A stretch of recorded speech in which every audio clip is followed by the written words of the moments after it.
2 যুগ আগে আপিল বিভাগের এক রায়ে বাতিল করা হয় নির্বাচনকালীন তত্ত্বাবধায়ক সরকার ব্যবস্থা। আইনজীবীরা বলছেন, তৎকালীন প্রধান বিচারপতি খায়রুল হকের ওই রায়ের পর থেকে দেশের গণতন্ত্র ধ্বংস শুরু হয় সংবিধানের পঞ্চদশ সংশোধনীর মাধ্যমে, যার শেষ পেরেক মারে আওয়ামী লীগ সরকার।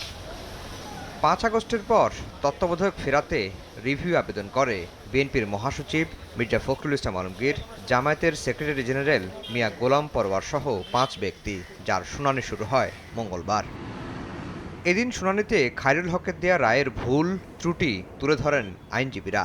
বলেন, হাইকোর্ট আপিল বিভাগ মিলিয়ে তত্ত্বাবধায়ক সরকারের মামলা শুনেছেন 12 জন বিচারপতি।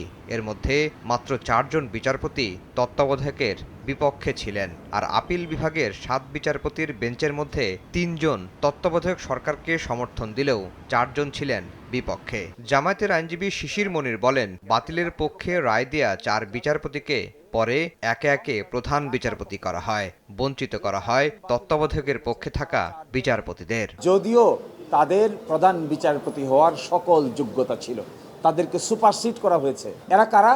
এরা সবাই তত্ত্বাবধায়ক সরকার রাখার পক্ষে রায় দিয়েছিলেন।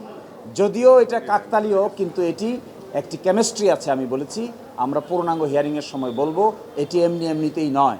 কেয়ারটেকার সরকার বাতিল করেছেন যারা, তারা পরবর্তীতে পুরস্কৃত হয়েছেন।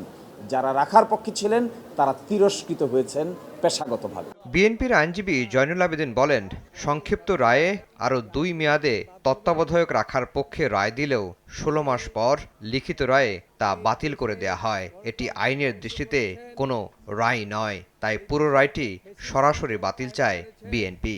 রিটায়ারমেন্টের 16 মাস পরে ঠিক যেভাবে সংবিধান অ্যামেন্ডমেন্ট হয়েছে এর পূর্বে, সেই সংবিধান মোতাবেক তিনি জাজমেন্ট দিয়েছেন।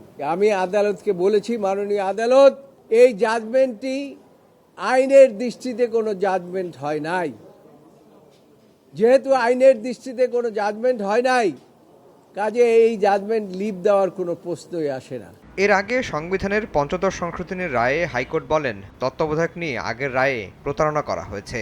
এ রায়ের পর তত্ত্বাবধায়কে ফেরার দরজা খুললেও ত্রয়োদশ সংশোধনীর রিভিউ নিষ্পত্তি না হওয়ায় আটকে যায়।